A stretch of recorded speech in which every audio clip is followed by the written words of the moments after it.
Okay, so a $50 million deal just died on me. The seller uses ChatGPT and asks it, should I sell at this price?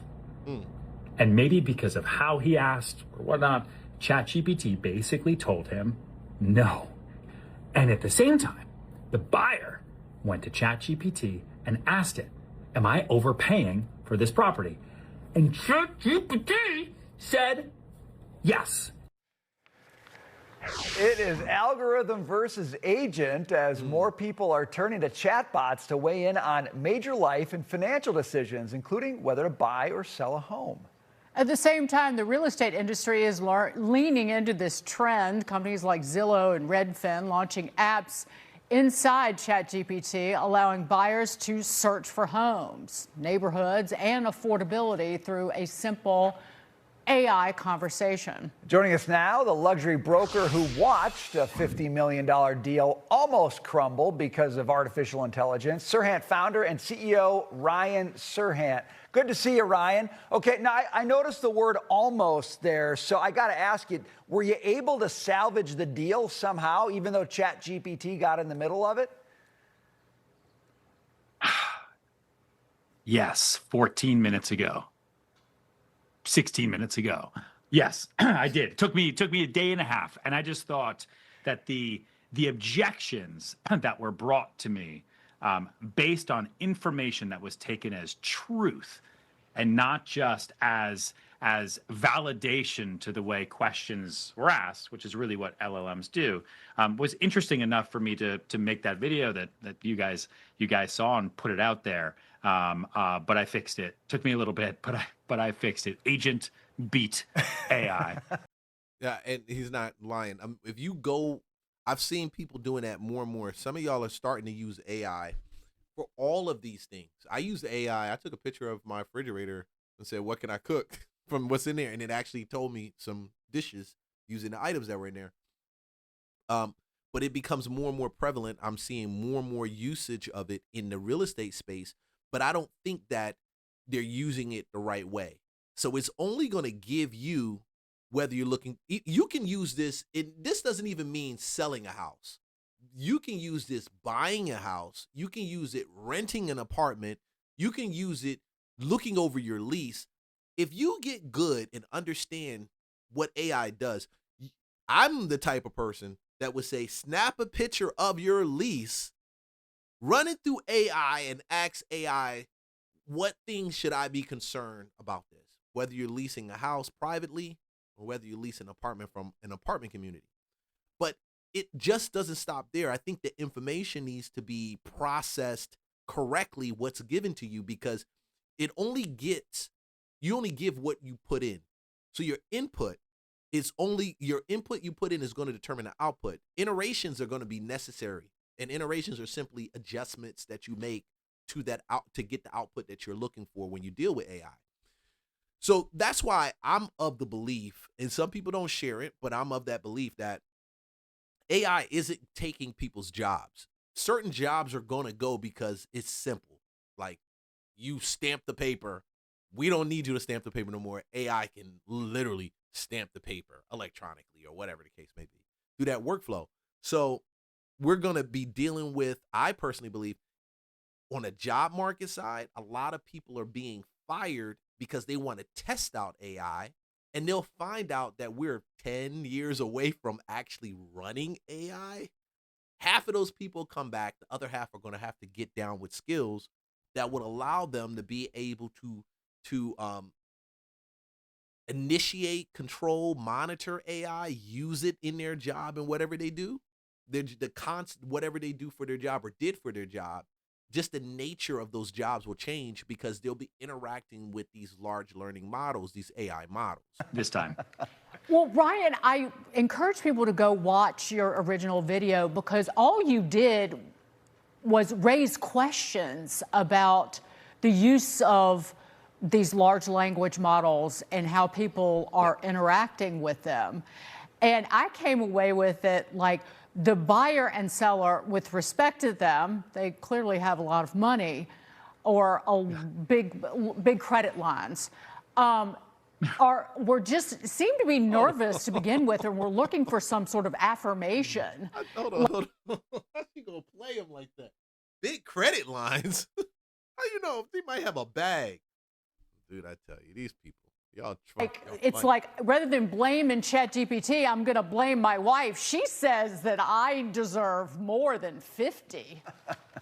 Oh, for sure. And that's been happening to us since I got into the career. Before ChatGPT, it was Google, right? Before Google, it was, something else. Before that, it was the father-in-law, right? The father-in-law would come in with conviction, fake certainty, kick a wall, and then bring you self-confirming analysis. ChatGPT is a version of that. And so I fixed it by explaining a couple things. One, by explaining to each side, the buyer and the seller, that any LLM chat you're using frames assumptions based on how the question's asked and then optimizes for a coherent answer. That's what you're asking it to do. You're not actually asking it to give you an objectively correct answer. So if the buyer is saying, is $50 million too high, ChatGPT or any LLM is going to lean cautious and then find reasons it's overpriced. When the seller says, is $50 million too low, the model is going to lean opportunistic, right? And then find upside. AI can model the market, but it can't model the deal. And if both sides use the same tool to get opposite answers, that's exactly why human expertise is even more valuable today than ever before. Because And then also one thing he's not saying, which he should be saying, is the amount of information that you put into into Gemini or into ChatGPT is going to determine what ChatGPT gives you as far as an output. So when I say information, meaning there's different tiers that nobody talks about. I took AI courses, so I'm gonna tell you, there's different tiers, different pieces that you should be adding in to get the output of what you're looking for. So you got to build framework around. I am a 25-year-old college student working and living in the city of Atlanta, and I only make $25,000-$30,000 in a year just at my side job. I will be done in 2 years of my degree, or a year in my degree. What should I be looking to do with this degree in the market that I can start practicing to do now? Now you gave it context, which a lot of people don't give AI context. They just say, I do this and tell me what this means. Give it context and then examples, something to pivot off of.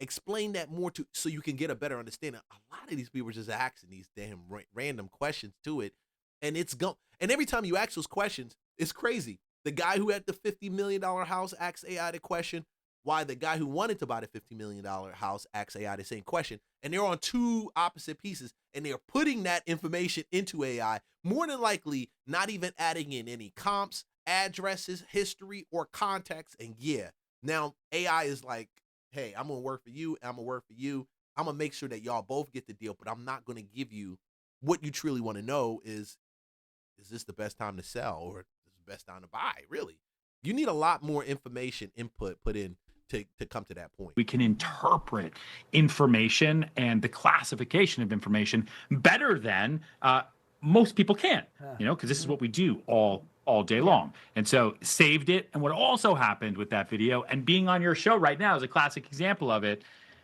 I think it was watched so far 2 million times, forwarded out to 25,000 people, including to the buyer and the seller who watched it and then scrolled through and then saw that other buyers were circling. And if this person doesn't want to buy it, let us know. I have a buyer who might be interested. Both of them basically then got nervous, which is not something that AI can anticipate.